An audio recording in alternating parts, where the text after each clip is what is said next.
El día de hoy traemos una línea del tiempo con más de 70 acontecimientos, desde 1821 en la firma de los Tratados de Córdoba hasta 1924 con la llegada de Plutarco Elías Calles a la presidencia. Espero que les guste.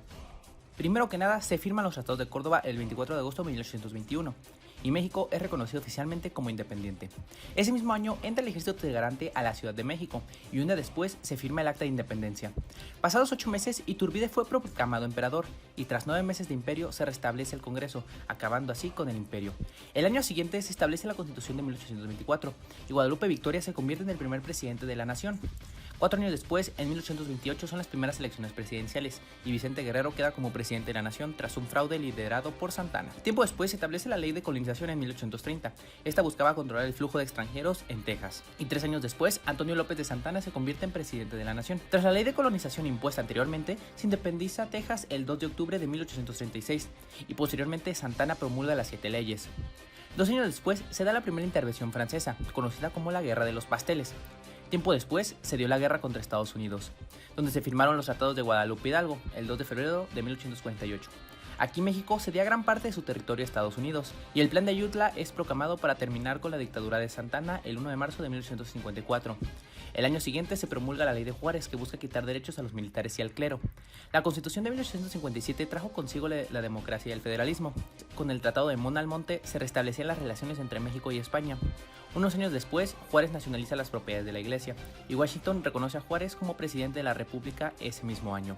Meses después se firma el Tratado de McLean Ocampo, donde se acordaba libre tránsito y comercio entre ciertas zonas de México y Estados Unidos.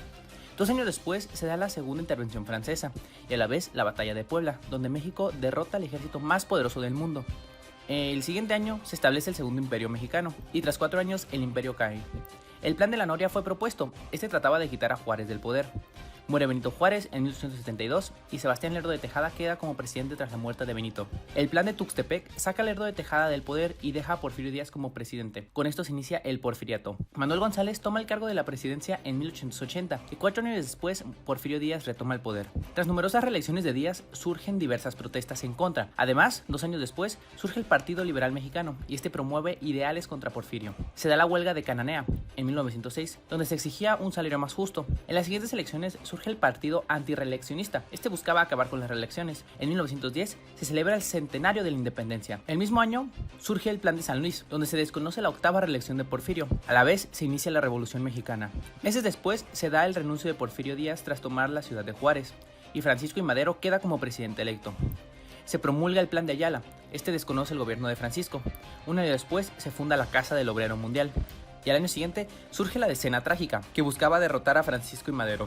Días después, Madero termina su gobierno, y tras 3 días, Madero y su vicepresidente Pino Juárez son ejecutados. Así pues, Victoriano Huerta queda como presidente de la República, pero pasados 3 meses se anuncia el Plan de Guadalupe, donde se desconocía el gobierno de Huerta.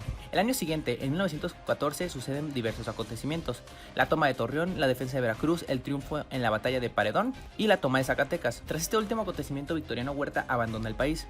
El mismo año, Villa y Zapata se unen contra Carranza. Poco después se promulga la ley del 6 de enero de 1915. Esta promovía la reforma agraria. Y el mismo año, Villa es derrotado, 6 meses después. Venustiano Carranza queda como presidente en 1917. Y el mismo año se promulga la Constitución actual, la de 1917. 2 años después, Emiliano Zapata es asesinado. Y al año siguiente se firma el Plan de Agua Prieta, que conspiraba contra Venustiano Carranza. Ese año, Adolfo Huerta se convierte en presidente. Y meses después, Venustiano Carranza es asesinado. Álvaro Obregón llega a la presidencia a finales de 1920. Y para finalizar, Francisco Villa es asesinado en 1923. Plutarco Elías Calles queda como presidente al siguiente año. México pasó por procesos políticos, sociales y económicos, empezando por la independencia, que fue una de las guerras más importantes. Obtener nuestra soberanía fue el primer paso en México actual. El porfiriato también fue un proceso político de vital importancia, tuvo muchos beneficios y a pesar de que también brindó problemas, el porfiriato trajo consigo otro movimiento que definió el futuro de México, el cual fue la revolución. Gracias a ese movimiento tenemos libertad, el seguro social y la educación pública.